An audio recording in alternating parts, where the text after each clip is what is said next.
허리야담을 찾아주셔서 감사합니다. 항상 건강하시고 좋은 일만 가득하시길 기원할게요. 지금 구독하시고 바로 오늘 야담 들어보시죠. 한양의 저잣거리는 언제나 살아있는 것들의 소란함으로 넘실거렸습니다. 생선을 파는 안악의 앙칼진 목소리, 떡을 치는 장정의 힘찬 기합소리, 갖가지 약재와 향신료 냄새가 뒤섞여 사람의 혼을 쏙 빼놓을 지경이었지요. 그 활기 넘치는 저잣거리 한 구석, 낡은 목판 하나를 세워두고 조용히 앉아있는 여인이 있었습니다. 이름은 홍련, 붉은 연꽃이라는 이름처럼 고고하고 아름다운 용모였지만 그녀의 얼굴에는 늘 세상의 소란함과는 어울리지 않는 깊은 그늘이 드리워져 있었습니다. 그녀는 관상가였습니다. 하지만 여느 관상가들처럼 사람의 얼굴에서 부귀영화나 길흉화복을 읽어주는 이가 아니었습니다. 홍련의 눈에는 오직 한 가지만이 보였습니다.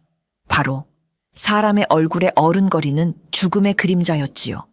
그것은 마치 맑은 거울 표면에 실금이 가듯 혹은 백옥에 검은 점이 찍히듯 선명하게 보였습니다. 어떤 이의 얼굴에는 몇 해 뒤에나 찾아올 희미한 그림자가, 어떤 이의 얼굴에는 당장 내일이라도 닥칠 듯한 짙고 검은 그림자가 드리워져 있었습니다. 그 그림자의 농도와 형태로 홍련은 그 사람의 죽음이 언제, 어떻게 찾아올지 어렴풋이 짐작할 수 있었습니다. 이 기묘하고도 저주 같은 능력은 그녀가 어릴 적 큰 병을 앓고 사경을 헤맨 뒤부터 생겨났습니다. 처음에는 그저 병 후유증으로 헛것이 보이는 것이라 여겼지만 그녀가 그림자를 본 사람들이 하나둘씩 세상을 떠나는 것을 보며 홍련은 자신의 눈이 평범한 눈이 아님을 깨달아야 했습니다. 그녀의 눈은 산자의 미래가 아닌 죽음의 예고를 보는 창이었던 것입니다. 그날도 홍련은 자신의 작은 좌판 앞에 앉아 있었습니다. 그때 화려한 비단 옷을 차려입은 한 부인이 교만한 표정으로 다가와 앉았습니다. 부인은 다짜고짜 아들의 사주단자를 내밀며 물었습니다. 내 귀한 아들이 내년 묵과에 응시할 터인데 장군 대감의 제목인지 한번 보아다오. 복채는 두둑이 챙겨주겠다. 홍련은 말없이 부인의 얼굴을 들여다보았습니다. 부인의 얼굴은 부기가 넘쳐 흘렀지만 그 이마와 턱 주변에는 자식으로 인한 근심의 그림자가 짙게 서려 있었습니다. 홍련은 마음이 무거워졌지만 애써 외면하며 아들의 사주를 풀어보는 척했습니다. 하지만 그녀의 눈이 사주단자를 스치는 순간 그녀의 눈앞에 섬광처럼 끔찍한 환영이 스쳐 지나갔습니다. 눈 덮인 겨울 사냥터, 성남 멧돼지에 어금니에 받혀 피를 흘리며 쓰러지는 젊은 사내의 모습. 그 사내의 얼굴은 부인이 자랑하던 바로 그 아들이었습니다.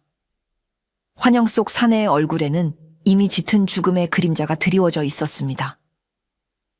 헉! 홍련은 저도 모르게 짧은 숨을 삼켰습니다. 온몸에 소름이 돋고 손끝이 차가워졌습니다. 부인이 의아한 표정으로 그녀를 바라보았습니다. 왜 그러느냐? 혹 불길한 괴라도 나온 것이냐? 홍련은 황급히 표정을 갈무리하고 고개를 저었습니다. 아닙니다, 마님. 도련님께서는 기골이 장대하고 용맹한 기운이 서려 있어 분명 큰 인물이 되실 겁니다. 다만 올겨울 날카로운 것을 멀리하시고 사냥 같은 위험한 놀이는 삼가시는 것이 좋겠습니다. 그녀가 할 수 있는 최선의 경고였습니다. 더 깊이 말해봤자 미친 여자 취급을 받거나 혹은 부질없는 희망을 주게 될 뿐이라는 것을 오랜 경험으로 알고 있었기 때문입니다. 부인은 흡족한 듯 복채를 던져주고 떠나갔습니다. 홍련은 부인의 뒷모습을 보며 긴 한숨을 내쉬었습니다. 자신의 경고가 과연 그 오만한 부인의 귀에 들어갔을지, 설령 들어갔다 한들 아들의 운명을 바꿀 수 있을지 알 수 없는 노릇이었습니다. 그녀는 또다시 한 사람의 죽음을 예견하고도 아무것도 할 수 없다는 무력감에 휩싸였습니다. 그녀에게 이 능력은 축복이 아니라 영원히 짊어지고 가야 할 무거운 업보와도 같았습니다. 저작거리의 소음 속에서 홍련은 홀로 죽음의 그림자를 응시하며 고독을 곱씹고 있었습니다. 홍련은 자신의 능력을 저주라 여기며 정해진 운명에 개입하지 않는 것을 철칙으로 삼아왔습니다. 인간의 생사는 하늘의 뜻이니 필멸의 존재인 자신이 감히 관여할 바가 아니라고 생각했기 때문입니다. 하지만 그 굳은 결심이 속절없이 무너져 내린 것은 어느 해맑은 봄날 오후였습니다. 그날은 유난히 날이 좋았습니다. 저작거리 아이들은 신이 나서 제기차기를 하고 술래잡기를 하며 골목을 뛰어다녔습니다. 홍련은 좌판에 앉아 그런 아이들의 모습을 무심히 바라보고 있었습니다. 그때였습니다. 5살쯤 되어 보이는 한 사내아이가 숨을 헐떡이며 그녀의 좌판 앞으로 달려왔습니다. 아이는 흑투성이가 된 얼굴로 해맑게 웃고 있었습니다. 아주머니, 물 한 모금만 주시면 안 될까요? 너무 목이 말라요. 홍련은 아이의 순진한 모습에 저도 모르게 미소를 지으며 물그릇을 내밀었습니다. 아이는 물을 벌컥벌컥 마시더니 꾸벅 인사를 하고 다시 친구들에게로 달려가려 했습니다. 바로 그 순간 홍련의 눈이 아이의 얼굴에 머물렀습니다. 그리고 그녀는 얼어붙고 말았습니다. 아이의 작고 해맑은 얼굴 위로 너무나도 짙고 검은 죽음의 그림자가 아른거리고 있었습니다. 그림자는 마치 살아있는 것처럼 꿈틀거리며 아이의 이마와 콧등을 뒤덮고 있었습니다. 아, 안 돼. 홍련의 심장이 쿵 내려앉았습니다. 그녀가 본 그림자 중에서도 가장 짙고 시급한 것이었습니다. 아이는 바로 다음 날 목숨을 잃을 운명이었습니다. 홍련의 눈앞에 다시 끔찍한 환영이 스쳐 지나갔습니다. 저작거리의 높은 망루, 그 아래에서 놀고 있는 아이의 모습, 그리고 갑자기 낡은 망루의 목재가 부러지면서 거대한 기왓장과 함께 와르르 무너져 내리는 장면. 아이는 피할 틈도 없이 그 잔해에 깔려버리고 말았습니다. 홍련은 온몸이 사시나무처럼 떨려왔습니다. 지금까지 수많은 죽음을 보아왔지만 이토록 어린 생명의 임박한 죽음을 본 것은 처음이었습니다. 저 해맑은 웃음이, 저 천진난만한 눈빛이 내일이면 사라진다고 생각하니 가슴이 미어지는 듯 했습니다. 외면해야 한다. 이것은 하늘의 뜻이다. 내가 관여할 일이 아니야. 그녀는 속으로 되뇌었지만 발이 떨어지지 않았습니다. 아이의 웃음소리가 마치 자신의 심장을 찌르는 가시처럼 아프게 파고들었습니다. 그녀는 밤새도록 고뇌했습니다. 운명을 거스르는 것은 두려운 일이었지만 눈앞에 어린 생명이 죽어가는 것을 알면서도 모른 척하는 것은 더 큰 죄악처럼 느껴졌습니다. 다음 날 아침, 홍련은 뜬 눈으로 밤을 새운 채 좌판으로 나갔습니다. 그녀의 마음은 이미 정해져 있었습니다. 그녀는 좌판을 펴는 둥마는 둥 하다가 어제 그 아이가 놀던 골목으로 향했습니다. 아이는 어제와 똑같이 친구들과 어울려 망루 근처에서 신나게 뛰어놀고 있었습니다. 홍련은 떨리는 손으로 아이를 불러 세웠습니다. 얘야, 잠시 이리 오너라. 아이는 홍련을 알아보고 달려왔습니다. 아주머니, 안녕하세요. 홍련은 아이의 눈을 똑바로 바라보며 말했습니다. 얘야, 이 아주머니와 약속 하나만 하겠느냐? 오늘은 무슨 일이 있어도 절대로 이 망루 근처에서 놀지 않겠다고. 아니, 해가 질 때까지는 절대 집 밖에 나가지 않겠다고 약조하거라. 아주 중요한 약조다. 아이는 영문을 몰라 어리둥절한 표정을 지었습니다. 하지만 홍련의 간절하고도 무서운 기운에 눌려 저도 모르게 고개를 끄덕였습니다. 홍련은 그것만으로는 마음이 놓이지 않아 품속에서 작은 부적 하나를 꺼내 아이의 손에 쥐어주었습니다. 그것은 그녀의 어머니가 남긴 유품으로 온갖 애군을 막아준다는 호신부였습니다. 이것을 꼭 품고 있거라. 그리고 오늘의 약속을 절대 잊어서는 안 된다. 아이를 집으로 돌려보낸 후 홍련은 온몸의 힘이 빠져나가는 것을 느꼈습니다. 그녀는 자신이 엄청난 일을 저질렀음을, 감히 하늘의 뜻을 거역했음을 직감했습니다. 그날 오후 정말로 낡은 망루의 일부가 거센 바람에 무너져 내렸지만 아이는 집에 있었기에 무사했습니다. 홍녀는 안도의 한숨을 내쉬었지만 동시에 그녀의 마음속에는 정체 모를 두려움의 그림자가 짙게 드리워지고 있었습니다. 그녀가 저지른 죄의 대가는 생각보다 훨씬 더 빨리, 그리고 무서운 모습으로 그녀를 찾아올 터였습니다. 아이가 무사히 죽음을 피한 바로 그날 밤이었습니다. 홍녀는 좌판을 일찌감치 정리하고 집으로 돌아왔습니다. 마음 한구석이 찜찜하고 불안했지만 어린 생명을 구했다는 생각에 애써 스스로를 위로하고 있었지요. 그녀는 낡은 목욕통에 따뜻한 물을 받아 몸을 담그고 하루의 피로와 불안을 씻어내려 했습니다. 희미한 등잔불 아래 김이 모락모락 피어오르는 방 안은 평화로워 보였습니다. 하지만 그 평화는 오래가지 않았습니다. 갑자기 방 안의 등잔불이 파르르 떨리며 금방이라도 꺼질 듯 희미해졌습니다. 창문 틈으로 불어오던 밤바람도 거짓말처럼 뚝 멎었습니다. 사방이 숨막히는 정적에 휩싸였고 방 안의 공기는 순식간에 얼음장처럼 차가워졌습니다. 홍녀는 본능적으로 불길한 기운을 느끼고 숨을 죽였습니다. 그때였습니다. 삐걱! 하고 방문이 저절로 세우르르 열렸습니다. 문 밖에는 한 사내가 서 있었습니다. 칠흑같이 검고 긴 도포에 얼굴을 반쯤 가리는 깊은 갓을 쓴 사내. 등잔불 빛이 그의 발치에 닿았지만 이상하게도 그의 뒤로는 그림자가 생기지 않았습니다. 그림자 없는 사내. 그는 이 세상 사람이 아니었습니다. 사내가 천천히 방 안으로 들어섰습니다. 그의 발걸음 소리는 들리지 않았지만 그가 딛는 곳마다 바닥에서 싸늘한 냉기가 피어오르는 듯 했습니다. 그는 홍련의 목욕통 앞에 멈춰서서 말없이 그녀를 내려다보았습니다. 갓 아래로 드러난 그의 얼굴은 창백하다 못해 푸른빛이 감돌았고 그 눈동자는 어떤 감정도 담겨있지 않은 깊고 어두운 심연과 같았습니다. 홍련은 두려움에 몸이 굳어 아무 말도 할 수 없었습니다.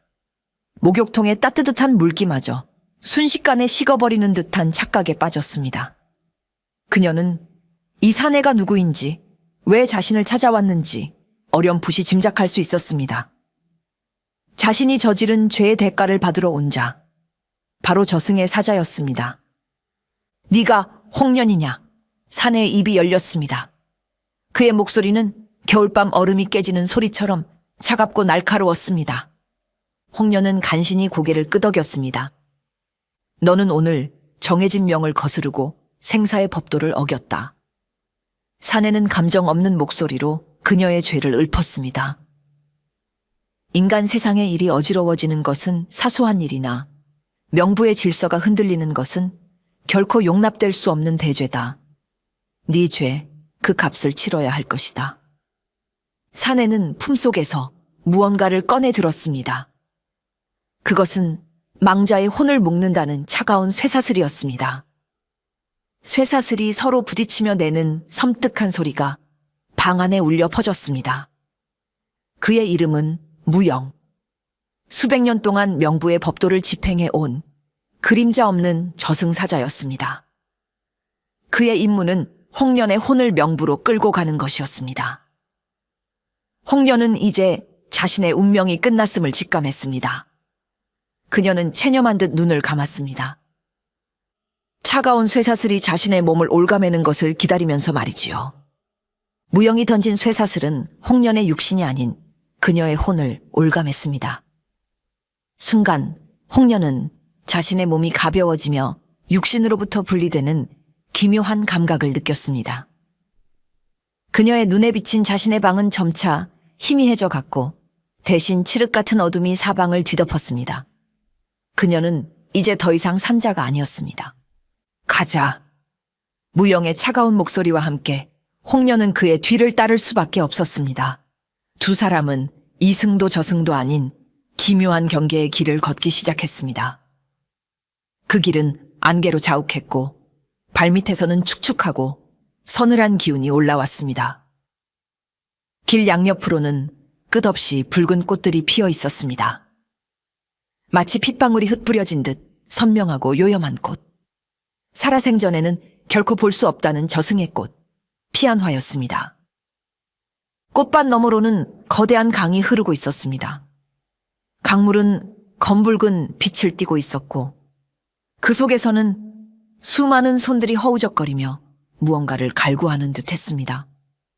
강물에서는 망자들이 내지르는 애통한 울음소리가 끊임없이 들려왔습니다.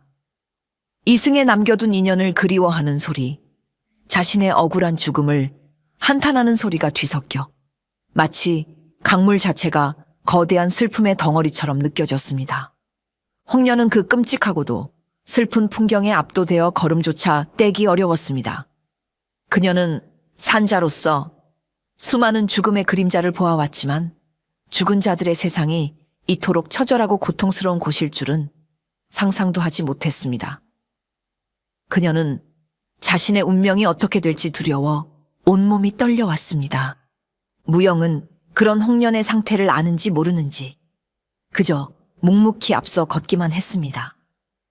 그의 등은 산처럼 굳건하고 흔들림이 없었지요. 하지만 그는 아주 가끔 홍련이 뒤처지기라도 할세라 슬쩍 뒤를 돌아보곤 했습니다. 그의 감정 없는 눈동자에 아주 희미하게 스치듯 복잡한 감정이 어리는 것을 홍련은 보았습니다. 그것은 연민이었을까요? 아니면 단순한 호기심이었을까요? 사실 무영은 오래전부터 홍련을 알고 있었습니다. 그는 명부의 명단에 따라 망자들을 데리러 이승을 오갈 때마다 가끔 저작거리 좌판에 앉아있는 홍련을 보곤 했습니다. 죽음을 보는 능력을 가졌으면서도 그 운명에 순응하며 묵묵히 살아가는 그녀의 모습이 그의 눈길을 끌었던 것입니다. 수백 년 동안 수많은 인간들의 죽음을 보아왔지만 홍련처럼 죽음과 가까이 있으면서도 삶의 끈을 놓지 않는 인간은 처음이었습니다. 그는 그녀에게서 기묘한 동질감과 함께 이해할 수 없는 연민을 느끼곤 했습니다. 하지만 그는 저승사자였고 그녀는 인간이었습니다. 결코 섞일 수 없는 운명이었지요. 이제 그녀의 혼을 직접 이끌고 명부로 가야 하는 이 길이 무영에게는 그 어떤 임무보다도 무겁고 고통스럽게 느껴졌습니다.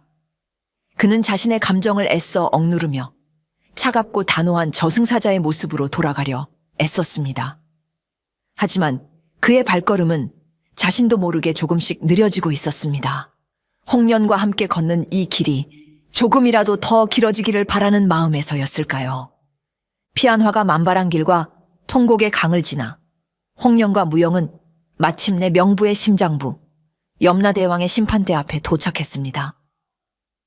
그곳은 거대한 동굴과도 같았는데 사방의 벽에는 죄인들이 고통받는 끔찍한 그림들이 그려져 있었고 유황불이 타오르며 내뿜는 열기와 유독한 냄새가 진동했습니다. 심판대 중앙에는 거대한 옥좌가 있었고 그 위에는 머리에 면류관을 쓰고 위험 있는 용포를 입은 염라대왕이 앉아 있었습니다. 그의 얼굴은 분노와 위험으로 가득 차 있었고 그 눈빛은 인간의 마음속 가장 깊은 곳까지 꿰뚫어 보는 듯했습니다. 홍련은 그 엄청난 위압감에 눌려 고개조차 들 수 없었습니다. 무영이 그녀를 앞으로 이끌고 염라대왕 앞에 무릎을 꿇으렸습니다. 염라대왕이시여, 명을 받고 죄인 홍련을 데려왔나이다. 무영의 목소리가 텅 빈 정악에 울려 퍼졌습니다. 염라대왕은 한동안 말없이 홍련을 내려다보았습니다. 그의 시선은 마치 천근의 무게추처럼 홍련을 짓눌렀습니다. 마침내 그의 입이 열렸습니다. 그 목소리는 마치 지옥의 가장 깊은 곳에서 울려나오는 천둥과도 같았습니다. 네가 감히 하늘의 뜻을 거역하고 정해진 운명의 수레바퀴를 멋대로 멈춰 세운 인간 홍련이렸다. 너의 하찮은 동정심 하나가 명부의 기록을 어지럽히고 생과 사의 엄정한 균형을 흔들었으니 그 죄실로 크다 할 것이다. 염라대왕의 분노의 찬 목소리에 홍련은 온몸이 얼어붙는 듯 했습니다. 내년에게는 영원히 꺼지지 않는 불길 속에서 고통받는 화탕지옥의 형벌을 내릴 것이며 내 혼은 바람에 흩어지는 먼지처럼 영원히 소멸될 것이다. 염라의 판결이 내려지는 순간이었습니다. 홍련이 모든 것을 체념하고 눈을 감으려 할 때 갑자기 심판대 밖에서 소란스러운 소리가 들려왔습니다. 옥졸 하나가 헐레벌떡 뛰어들어와 염라대왕 앞에 엎드렸습니다. 대왕이시여, 큰일 났사옵니다. 명부의 명단에서 원귀 하나가 탈출하였사옵니다. 염라대왕의 얼굴이 험악하게 일그러졌습니다. 무어라, 어느 놈이 감히 명부의 법도를 어기고 멋대로 이승으로 달아났단 말이냐. 그것이 생전에 영모 누명을 쓰고 억울하게 죽은 이조판서 최민준 대감의 원혼이옵니다. 그의 원한이 너무나도 깊어 저승사자들의 눈을 피해 자신의 기운을 숨기고 이승으로 달아나 버렸사옵니다. 지금 이승에서는 그의 원한으로 인해 까닭 없는 질병과 사고가 잇따르고 있다고 하옵니다. 염라대왕은 골치가 아프다는 듯 옥좌의 등을 기댔습니다. 강력한 원귀가 자신의 기운을 숨기면 저승사자라 할지라도 그를 찾아내기가 쉽지 않았습니다. 자칫하다가는 이승의 질서가 크게 어지러워질 수도 있는 중대한 사안이었습니다. 염라는 한참을 고민하다가 문득 무릎 꿇고 있는 홍련을 바라보았습니다. 그의 눈에 기묘한 빛이 스쳐 지나갔습니다. 염라대왕은 옥좌에서 일어나 홍련에게로 천천히 다가왔습니다. 그의 거대한 그림자가 홍련을 완전히 뒤덮었습니다. 인간 여인이여, 고개를 들라. 홍련이 떨리는 눈으로 고개를 들자 염라는 그녀의 얼굴을 유심히 살펴보았습니다. 내년의 눈, 너는 산자의 얼굴에서 죽음을 읽는다 하였겠다. 그렇다면 혹 죽은 자의 얼굴에서는 무엇을 볼 수 있느냐? 홍련은 염라의 질문에 당황했지만 이내 자신의 능력을 떠올렸습니다. 그녀는 죽은 자의 얼굴을 본 적이 없었지만 어쩌면 살아있는 사람과는 다른 무언가를 볼 수 있을지도 모른다는 생각이 들었습니다. 아마도 그들의 남은 한이나 미련을 볼 수 있을지도 모르겠습니다. 홍련이 작은 목소리로 대답했습니다. 염라의 입가에 흥미로운 미소가 떠올랐습니다. 좋다. 그렇다면 내게 기회를 주마. 내 그 기묘한 능력으로 명부의 골칫거리를 해결해 보아라. 염라는 옥좌로 돌아가 앉으며 장엄한 목소리로 말했습니다. 명단에서 사라진 왕위 최민준을 찾아내어 다시 명부로 데려오너라. 만약 네가 그 임무를 완수한다면 생사의 법도를 어지럽힌 내 죄를 사하고 너를 다시 이승으로 돌려보내주겠다. 홍련의 눈이 커졌습니다. 소멸될 것이라 생각했던 자신의 혼에게 다시 기회가 주어진 것입니다. 하지만 염라의 말은 거기서 끝나지 않았습니다. 허나 기회는 무한정 주어지는 것이 아니다. 이승의 달이 보름달로 3번 차오를 때까지, 그때까지 왕위를 데려오지 못한다면 내 혼은 그 즉시 한 점의 먼지도 남기지 않고 완전히 소멸될 것이다. 또한 이승에 머무는 동안 너는 온전한 인간으로 살아갈 수 없을 터 살아있으나 죽어있는 몸, 반인방위의 신세가 될 것이다. 마지막으로 염라는 홍련의 곁에 서 있는 무영을 가리켰습니다. 그리고 저승사자 무영은 너의 감시자이자 조력자로서 너와 함께 이승에 머물 것이다. 너희 둘의 운명은 이제 하나로 묶였다. 만약 네가 실패한다면 저자 또한 그 책임을 면치 못할 것이다. 그것은 기회인 동시에 피할 수 없는 거래이자 무서운 시험이었습니다. 홍련에게는 선택의 여지가 없었습니다. 그녀는 자신의 목숨과 자신 때문에 공영에 처한 저승사자 무영을 위해 염라의 제안을 받아들일 수밖에 없었습니다. 대왕의 명을 받들겠나이다. 홍련이 대답하는 순간 그녀의 몸 주위로 검은 안개가 피어오르기 시작했습니다. 그녀의 혼이 다시 이승을 향해 떠오르는 것이었습니다. 하지만 이전과는 다른 차갑고도 희미한 존재가 되어서 말입니다. 홍련이 다시 눈을 떴을 때 그녀는 자신의 낡고 허름한 방에 돌아와 있었습니다. 하지만 모든 것이 이전과는 달랐습니다. 세상의 모든 색은 빛이 바랜 듯 희미했고 공기는 차갑게 느껴졌으며 자신의 몸은 마치 깃털처럼 가볍고 투명해진 듯 했습니다. 그녀는 손을 들어보았습니다. 달빛 아래 자신의 손이 희미하게 비치는 것을 볼 수 있었지요. 염라대왕의 말대로 그녀는 산 것도 죽은 것도 아닌 반인방위의 몸이 되어 있었습니다. 이제부터 너의 시간은 유한하다. 보름달이 한 번씩 찰 때마다 내 존재는 더욱 희미해질 것이다. 세 번째 보름달이 뜨기 전에 웡이를 찾지 못하면 너는 형체도 없이 사라지게 되겠지. 방 한 구석 어둠 속에서 무영의 차가운 목소리가 들려왔습니다. 그는 여전히 그림자 없는 모습으로 그녀를 지켜보고 있었습니다. 그의 모습은 이제 오직 반인방위가 된 홍련의 눈에만 보이는 듯 했습니다. 홍련은 거울 앞으로 다가갔습니다. 거울 속에는 여전히 자신의 모습이 비치고 있었지만 어딘지 모르게 생기가 사라지고 창백해져 있었습니다. 마치 잘 그린 초상화처럼 아름답지만 살아있는 느낌이 들지 않았지요. 그녀는 자신의 뺨을 만져보았습니다. 차가운 냉기만이 느껴질 뿐 따뜻한 온기는 없었습니다. 나는 정말 살아있는 것일까? 홍련이 절망적으로 중얼거렸습니다. 다음 날 아침 홍련은 평소처럼 저작거리로 나가보았습니다. 하지만 이상한 일이 벌어졌습니다. 수많은 사람들이 그녀의 곁을 스쳐 지나갔지만 아무도 그녀를 알아보지 못하는 듯 했습니다. 어깨를 부딪혀도 상대방은 아무것도 느끼지 못하고 지나쳐 갔고 그녀가 말을 걸어도 듣지 못하는 것 같았습니다. 그녀의 존재 자체가 이승의 사람들에게는 희미해져 버린 것입니다. 홍련은 깊은 절망감과 고독감에 휩싸였습니다. 살아있으나 살아있지 않은 몸, 사람들과 섞일 수 없는 운명, 이것이 운명을 거스른 죄의 대가였습니다. 그녀가 주저앉아 눈물 흘리고 있을 때 무영이 그녀의 곁에 나타났습니다. 울고 있을 시간이 없다. 웡이는 지금도 이승 어딘가에서 원한을 풀고 있을 터.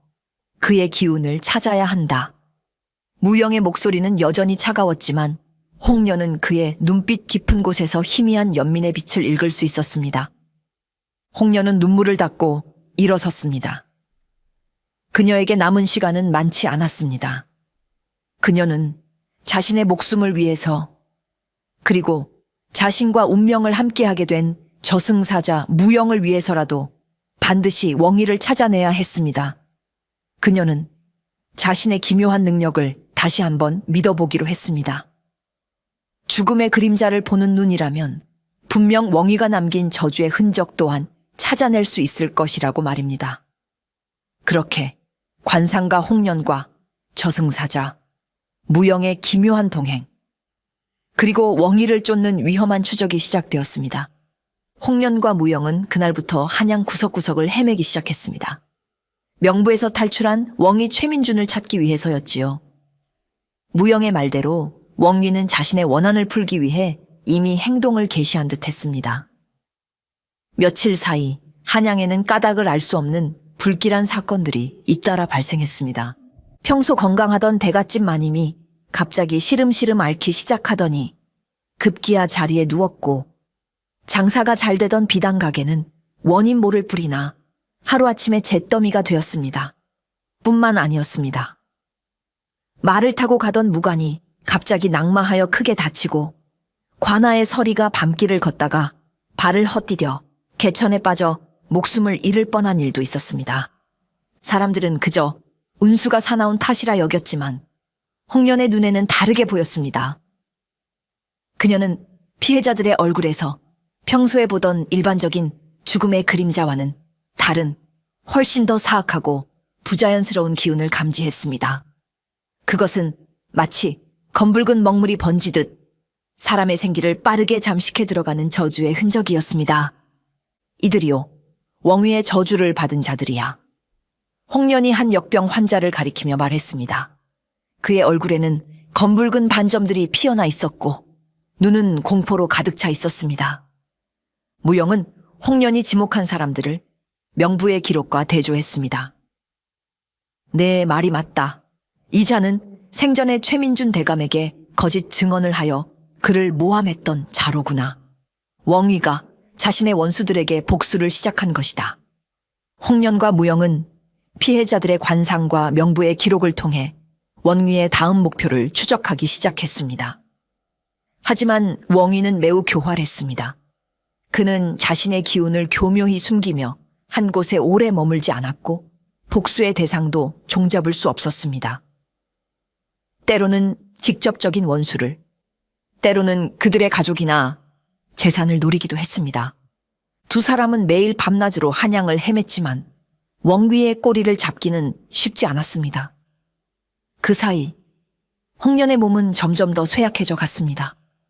반인방위의 몸은 이승의 탁한 기운을 견디기 어려웠고 생명력은 촛불처럼 빠르게 타들어갔습니다.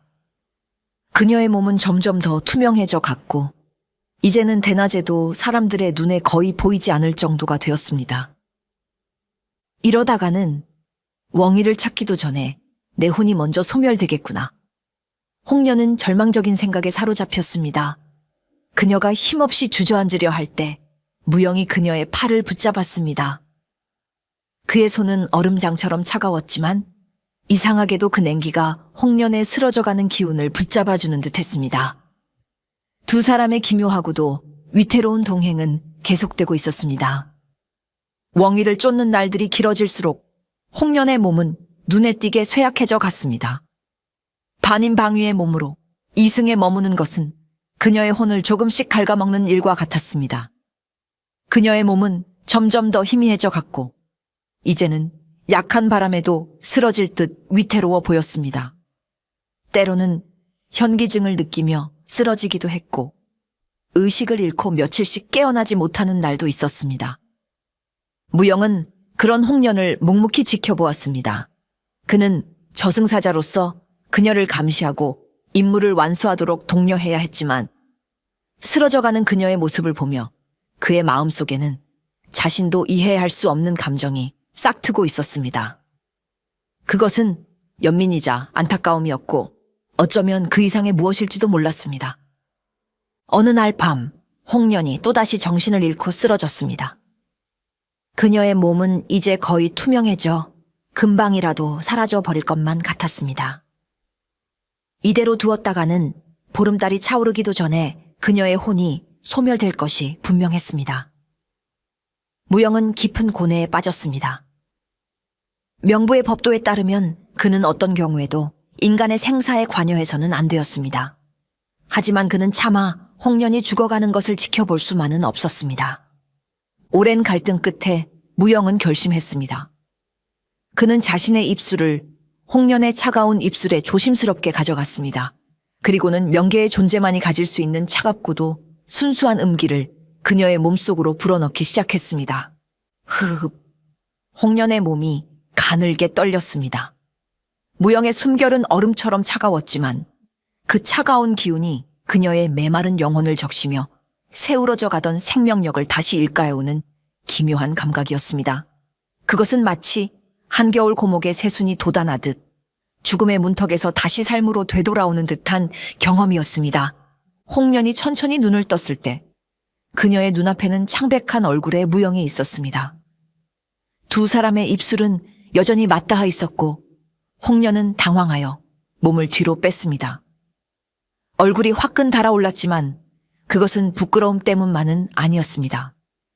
그의 차가운 입맞춤은 그녀에게 생명을 주었지만 동시에 그녀가 이미 온전한 인간이 아니라는 사실을, 그리고 그와 자신 사이에는 넘을 수 없는 경계가 있다는 것을 상기시켜 주었기 때문입니다.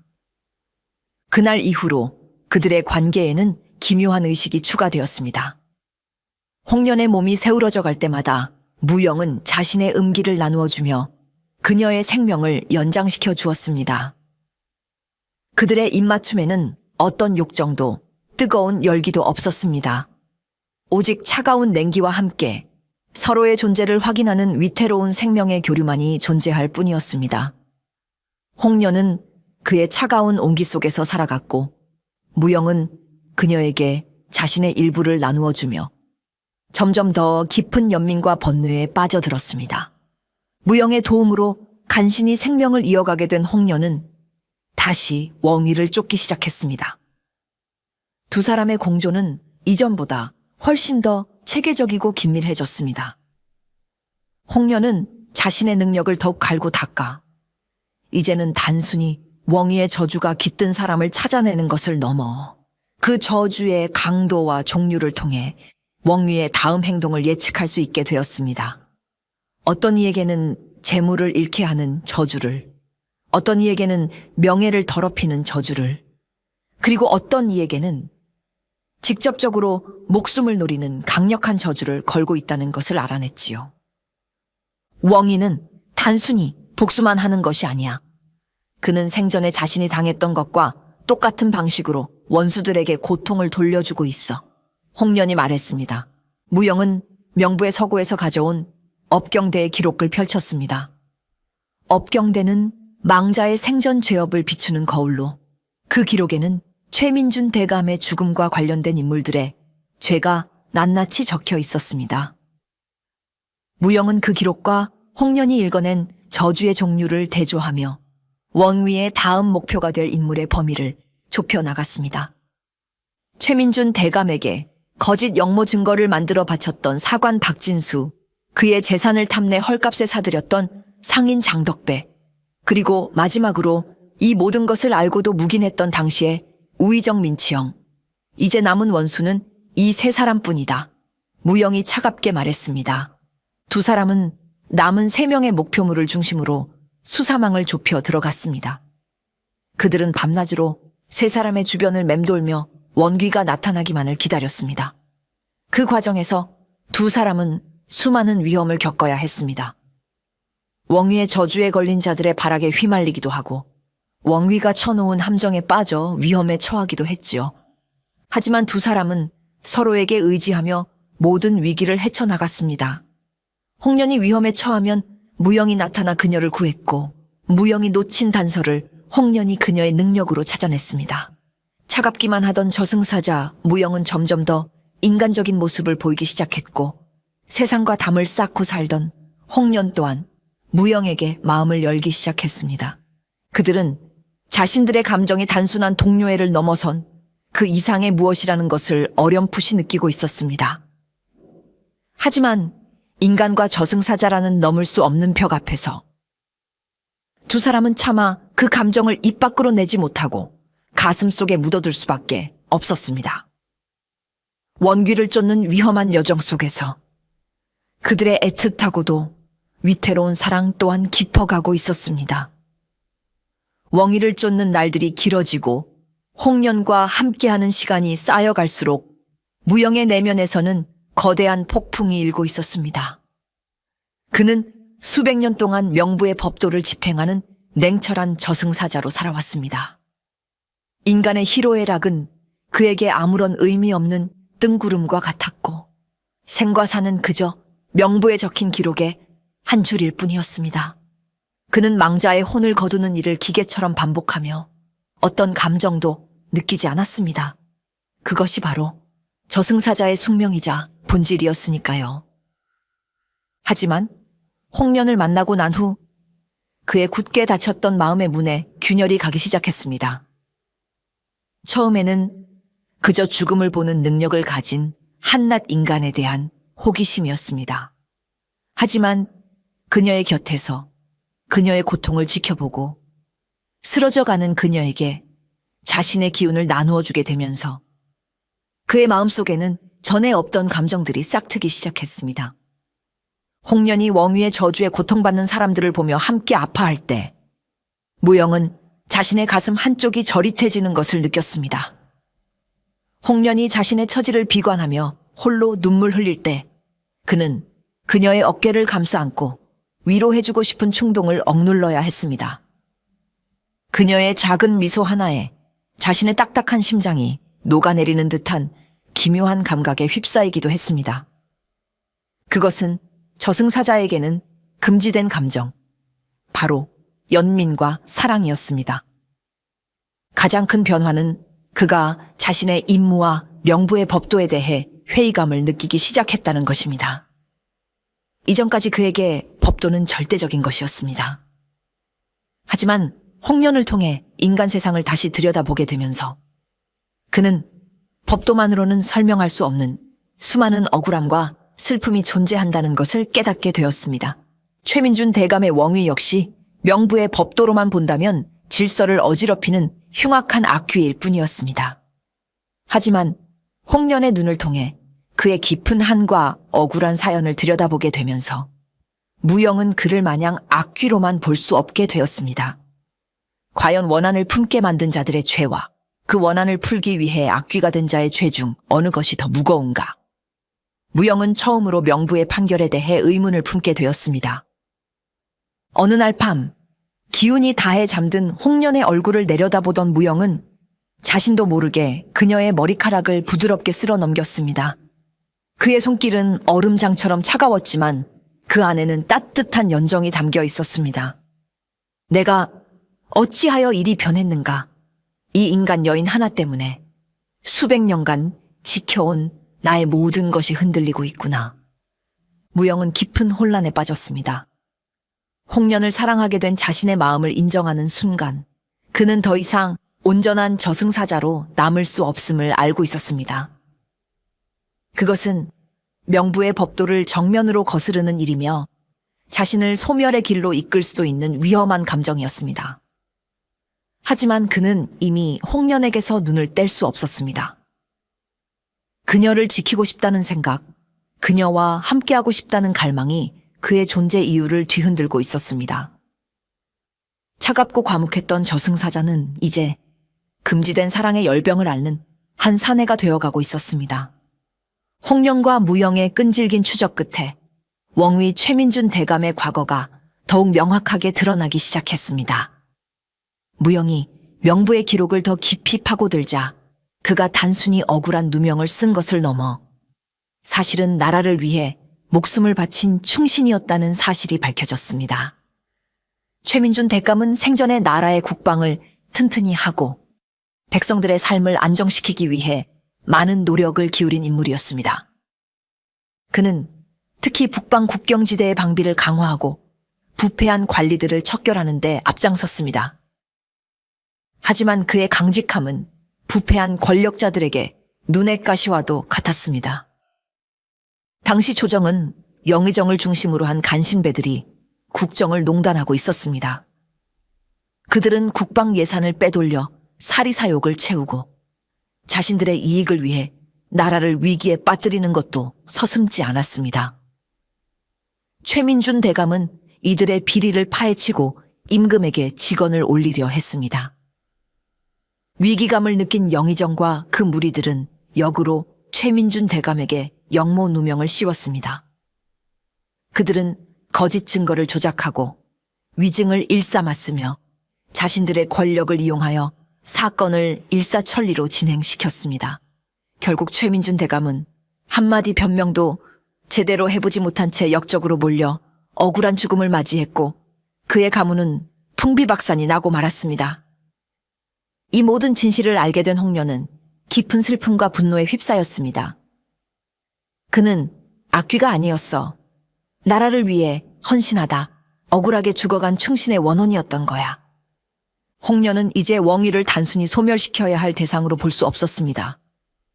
그녀는 그의 깊은 한에 공감했고 그가 왜 그토록 처절하게 복수하려 하는지 이해하게 되었습니다.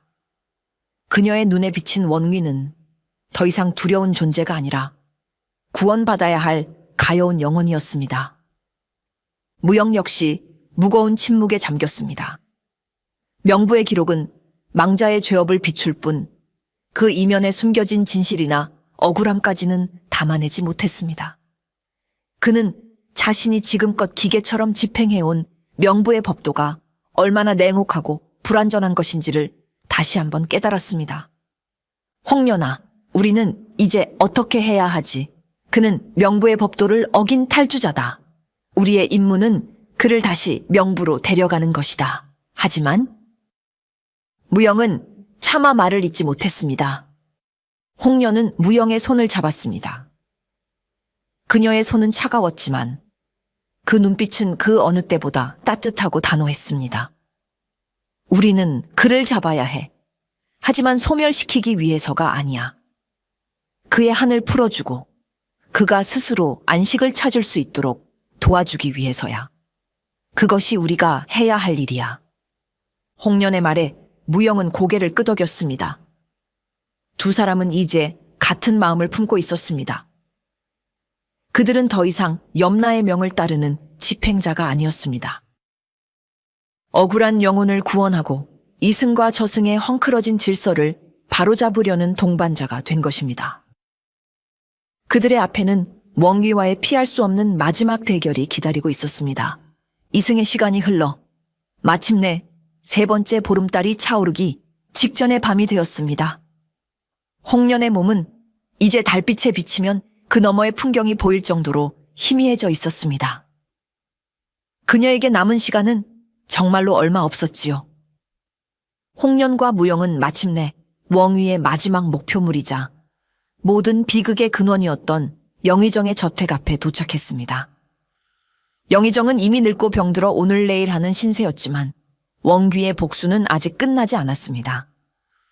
저택 주변에는 이미 웡귀가 뿜어내는 검붉고 사악한 기운이 안개처럼 자욱하게 깔려 있었습니다. 오늘 밤 모든 것이 끝날 것이다. 무영이 나지막이 말했습니다. 그의 손에는 망자의 혼을 베는 월도가 들려 있었습니다. 두 사람이 저택 안으로 들어서는 순간 사방에서 음산한 바람이 불어오며 문이 쾅 닫혔습니다. 저택 안은 칠흑 같은 어둠에 휩싸였고 그 어둠 속에서 마침내 웡귀 최민준이 모습을 드러냈습니다. 그의 모습은 더 이상 인간의 형상이 아니었습니다. 분노와 증오로 일그러진 얼굴, 검붉은 안광을 뿜어내는 눈, 온몸에서는 지옥의 유황불 냄새가 진동했습니다. 그는 이미 완전한 악귀로 변해 있었습니다. 내 놈들이 감히 내 마지막 복수를 방해하려 하다니 저승의 개와 죽음을 엿보는 인간 계집이로구나. 웡귀의 목소리는 수많은 원혼들의 울음소리가 뒤섞인 듯 끔찍하게 울려 퍼졌습니다. 무영은 월도를 고쳐잡고 홍련의 앞을 막아섰습니다. 최민준, 내 놈의 원한은 이미 도를 넘었다. 이제 그만 모든 것을 내려놓고 명부로 돌아가라. 이것이 마지막 경고다. 닥쳐라. 웡귀는 포효하며 무영에게 달려들었습니다. 그 순간부터 치열한 사투가 벌어졌습니다. 무영은 저승사자로서의 모든 힘을 끌어모아 웡귀와 맞서 싸웠습니다. 그의 월도가 번개처럼 허공을 갈랐고 웡귀의 날카로운 손톱이 어둠을 찢었습니다. 저택의 기물들이 박살나고 기둥이 부러져 나갔습니다. 두 존재가 부딪힐 때마다 강력한 기운이 충돌하며 주변의 모든 것을 파괴했습니다. 하지만 웡귀의 힘은 상상 이상으로 강력했습니다. 15년간 쌓아온 깊은 한과 원하는 그를 보통의 악귀와는 비교할 수 없는 존재로 만들어 놓았습니다. 시간이 흐를수록 무영은 점차 밀리기 시작했습니다. 그의 월도는 웡귀의 몸에 상처를 입혔지만 웡귀는 고통을 느끼지 못하는 듯 더욱 흉포하게 날뛰었습니다. 결국 무영은 웡귀의 일격을 피하지 못하고 가슴을 크게 베이고 말았습니다. 그는 피를 토하며 뒤로 물러섰습니다. 저승사자는 피를 흘리지 않지만 그의 존재 자체가 깊은 상처를 입어 희미해지기 시작했습니다. 이대로 가다가는 무영마저 소멸될지 모르는 위기의 순간이었습니다. 홍련은 절망적인 심정으로 두 사람의 싸움을 지켜볼 수밖에 없었습니다. 무영이 쓰러지자 웡귀는 광기 어린 웃음을 터뜨리며 홍련에게로 천천히 다가왔습니다. 그의 얼굴은 이제 복수의 희열과 잔혹한 증오로 완전히 일그러져 있었습니다. 그 끔찍한 얼굴을 마주한 순간 홍련은 이상한 점을 깨달았습니다. 평소 같으면 저렇게 강한 원한을 품은 존재의 얼굴에서는 당연히 죽음의 그림자가 보여야 했습니다. 하지만 웡위의 얼굴에서는 아무것도 보이지 않았습니다.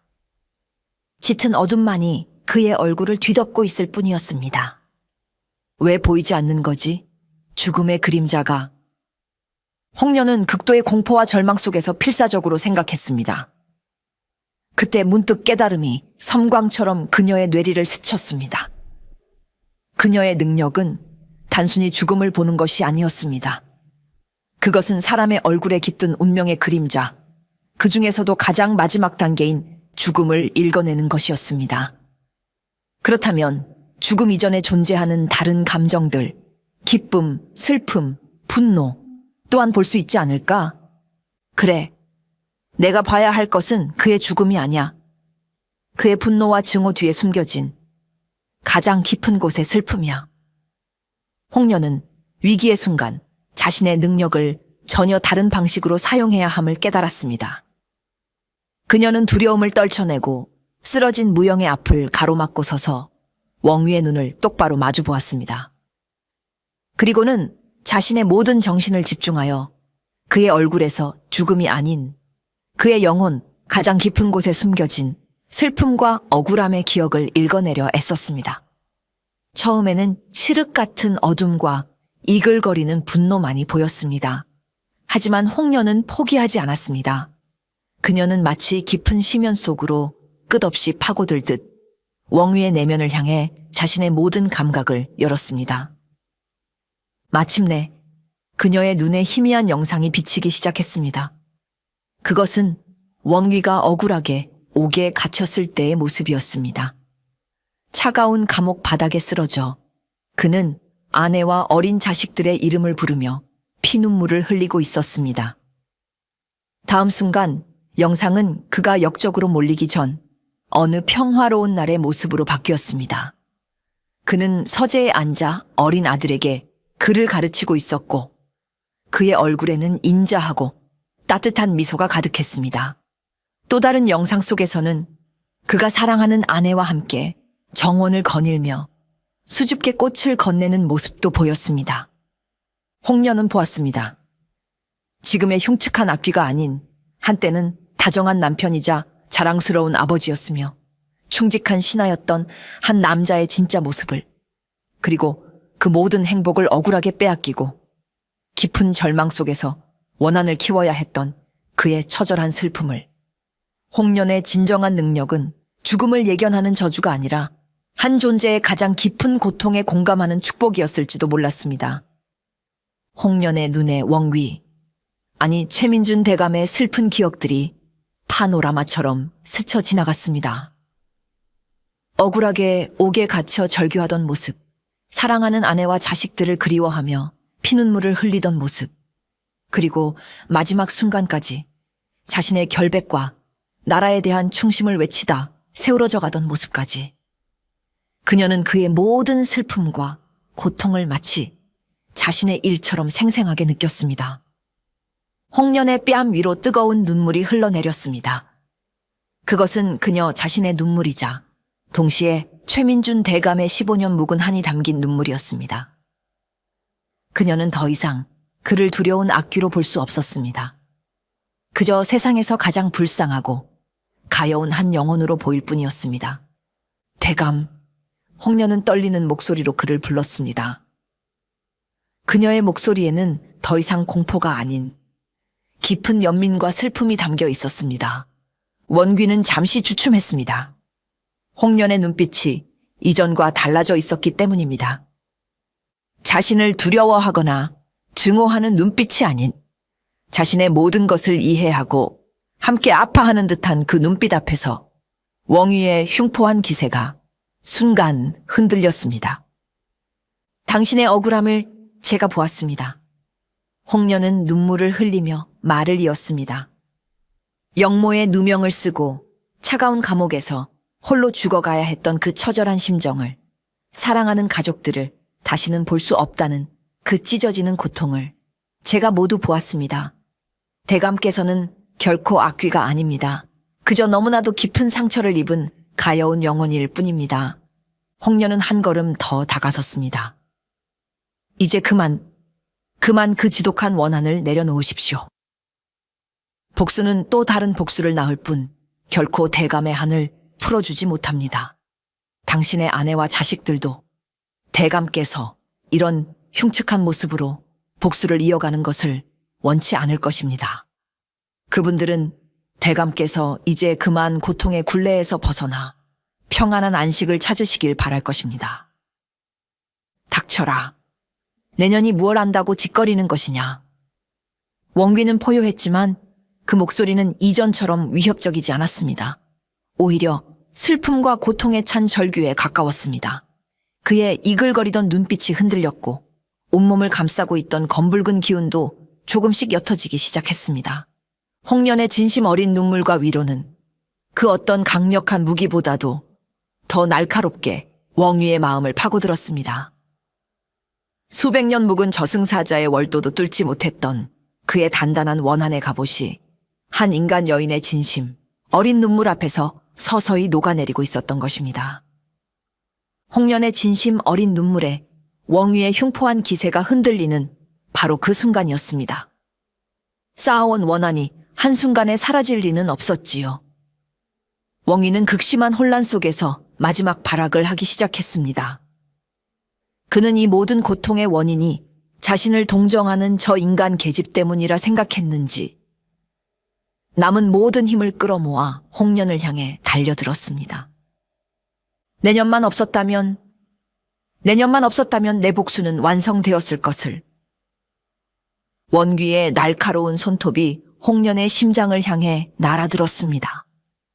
홍련은 피할 틈도 없이 눈을 감았습니다. 그런데 그때 홍련의 앞으로 검은 그림자가 섬광처럼 스쳐 지나갔습니다. 바로 무영이었습니다. 그는 치명상을 입은 몸을 이끌고 주저없이 자신의 몸을 날려 홍련을 감싸 안았습니다. 그헉, 웡위의 손톱은 무영의 등을 깊숙이 파고들었습니다. 무영은 짧은 신음과 함께 피 대신 검은 연기를 토해냈습니다.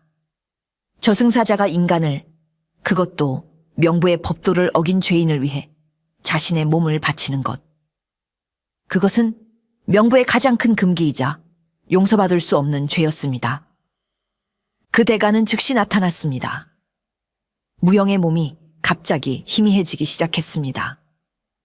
그의 형체는 달빛에 비친 그림자처럼 아른거리며 반투명하게 변해갔고 발끝부터 서서히 먼지처럼 흩어지기 시작했습니다. 그는 소멸의 길에 들어선 것입니다. 무영, 안 돼요, 무영. 홍련은 절규하며 쓰러져가는 무영을 부축했습니다. 무영의 몸은 얼음장처럼 차가웠고 그의 눈빛은 희미하게 꺼져가고 있었습니다. 괜찮으시오, 홍련 아씨. 무영은 힘겹게 미소 지었습니다. 수백 년 만에 처음으로 짓는 감정이 담긴 미소였습니다. 그의 눈에는 더 이상 차가운 저승사자의 모습은 없었습니다. 오직 한 여인을 위해 자신의 모든 것을 바친 사랑에 빠진 사내의 모습만이 남아 있었습니다. 어찌 이런 어리석은 짓을. 홍련은 눈물을 쏟아냈습니다. 후회하지 않소이다. 당신을 지킬 수만 있다면 이 몸이 소멸된다 해도 여한이 없소. 무영은 마지막 힘을 다해 홍련의 뺨을 어루만졌습니다.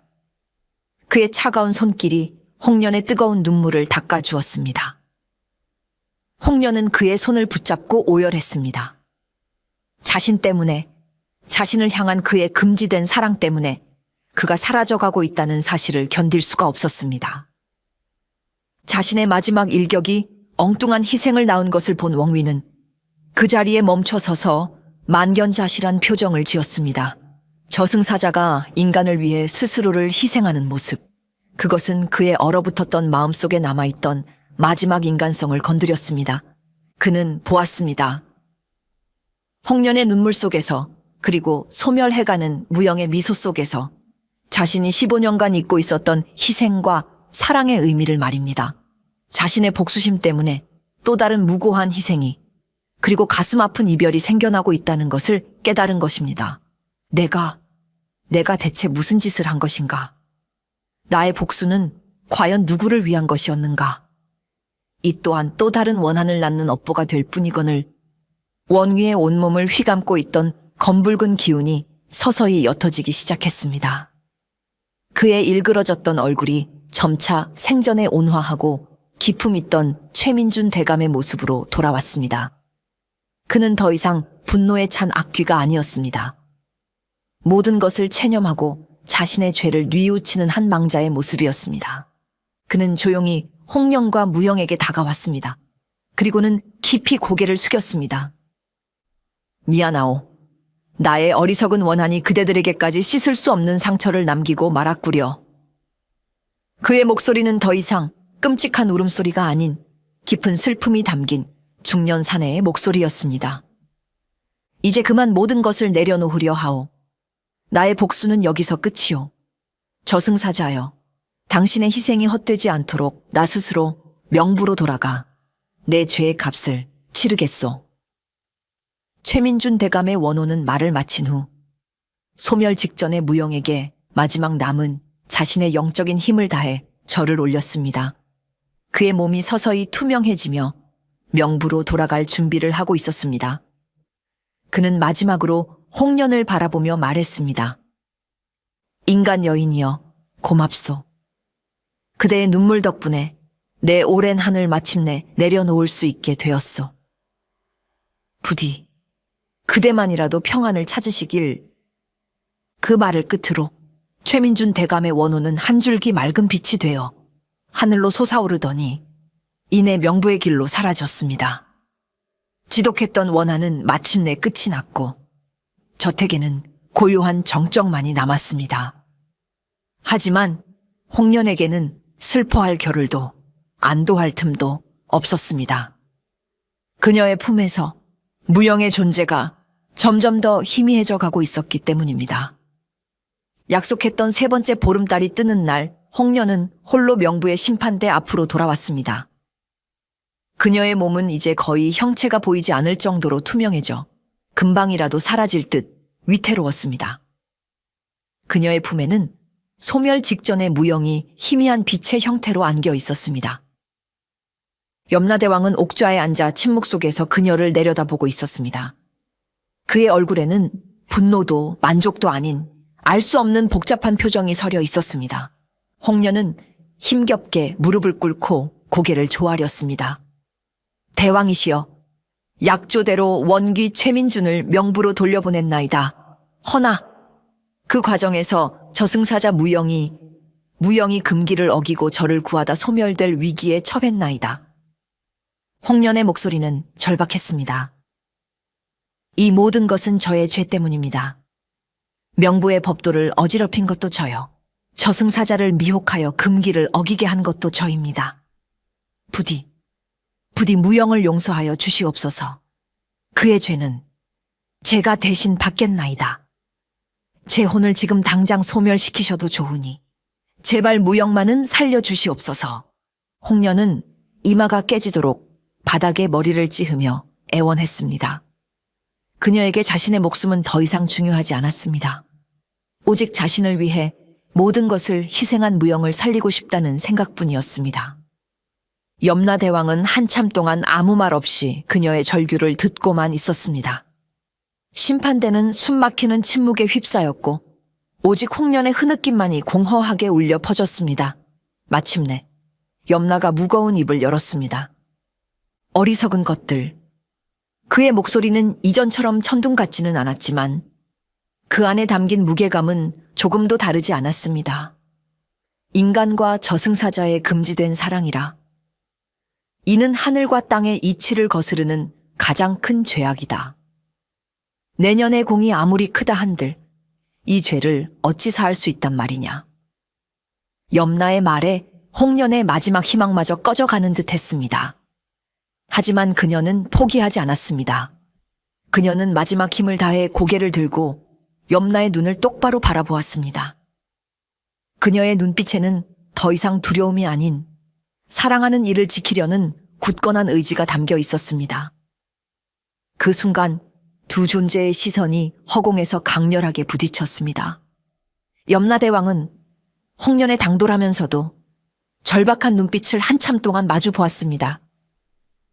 그는 수천 년 동안 수많은 인간과 혼들을 심판해왔지만 이처럼 자신의 모든 것을 걸고 다른 존재의 구원을 청하는 모습은 처음이었습니다.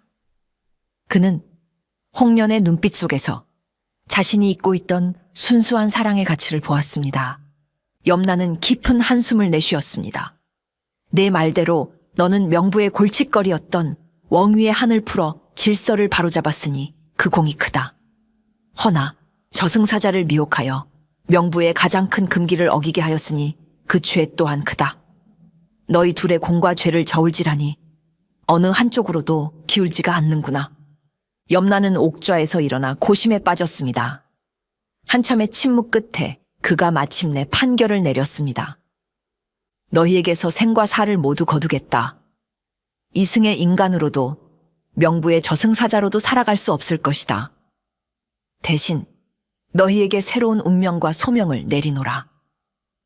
염라의 장엄한 목소리가 심판대에 울려 퍼졌습니다. 인간 홍련이여, 너는 앞으로 이승과 저승의 경계, 망자들이 이승의 기억을 모두 잊고 건너는 망각의 강의 다리를 지키는 문지기가 될 것이다. 너의 그 기묘한 능력으로 강을 건너는 망자들이 마지막으로 남긴 한과 슬픔, 억울함을 읽고 그들의 마음을 위로하여 평안히 강을 건널 수 있도록 인도하여라. 그것이 너에게 내리는 새로운 운명이다. 홍련은 놀라 염라를 바라보았습니다. 소멸될 것이라 생각했던 자신에게 새로운 삶, 아니 새로운 존재로서의 역할이 주어진 것입니다. 비록 이승으로 돌아갈 수는 없지만 고통받는 영혼들을 위로하는 일이라면 기꺼이 받아들일 수 있었습니다. 그리고 염라는 희미한 빛으로 남은 무영을 가리켰습니다. 저승사자 무영, 너는 저승사자의 직위와 모든 권능을 박탈당할 것이나 소멸은 면하게 해주겠다. 대신 너의 마지막 임무는 영원히 홍련의 곁을 지키는 다리의 수호자가 되는 것이다. 염라의 판결이 내려지자 홍련의 희미했던 몸이 서서히 형체를 되찾기 시작했습니다. 그녀는 더 이상 이승의 인간도 죽은 망자도 아닌 명계의 기운을 머금은 신비로운 존재가 되었습니다. 그녀의 품에 안겨있던 무영 또한 소멸을 멈추고 희미하지만 뚜렷한 형상을 되찾았습니다. 그는 더 이상 검은 도포를 입은 저승사자가 아니었습니다. 그저 그림자 없는 한 순수한 영혼의 모습이었습니다. 두 사람은 염라의 명에 따라 이승과 저승의 경계에 있는 망각의 강으로 향했습니다. 그곳은 안개가 자욱하고 시간의 흐름조차 느껴지지 않는 고요한 공간이었습니다. 강 위에는 거대한 돌다리가 놓여 있었고 수많은 망자들이 이승의 기억을 하나씩 강물에 흘려보내며 다리를 건너고 있었습니다. 홍련은 다리의 입구에 서서 망자들을 맞이했습니다. 그녀가 망자의 얼굴을 들여다보면 그들이 이승에 두고 온 마지막 미련과 슬픔이 그녀의 눈에 비쳤습니다. 자식에 대한 걱정, 연인에 대한 그리움, 이루지 못한 꿈에 대한 아쉬움. 홍련은 그들의 이야기를 들어주고 따뜻한 위로의 말을 건넸습니다. 그녀의 위로를 받은 망자들은 한결 편안한 표정으로 미련을 버리고 다리를 건너갔습니다. 무영은 그런 홍련의 곁을 묵묵히 지켰습니다. 그는 더 이상 망자의 혼을 거두는 저승사자가 아니었지만 홍련을 위협하는 어떤 존재로부터도 그녀를 지키는 충직한 수호자가 되었습니다. 그는 말이 없었지만 그저 홍련의 곁에 함께 있는 것만으로도 그녀에게는 큰 힘이 되었습니다. 두 사람은 더 이상 인간으로서 사랑을 나눌 수도 저승사자로서 임무를 수행할 수도 없었습니다. 하지만 그들은 삶과 죽음의 경계, 영원의 시간 속에서 마침내 온전히 함께할 수 있게 되었습니다. 이승에서 이루지 못했던 그들의 사랑은 수많은 망자들의 마지막 길을 위로하고 인도하는 숭고한 형태로 승화된 것입니다. 안개가 자욱한 망각의 다리 위 서로를 마주보며 희미하게 미소 짓는 관상가 여인과 그림자 없는 사내, 그들의 애틋하고도 신비로운 모습 위로 길고 긴 야담은 비로소 막을 내립니다. 그들은 아마 지금도 그곳에서 서로에게 의지하며 영원의 시간을 함께 보내고 있겠지요.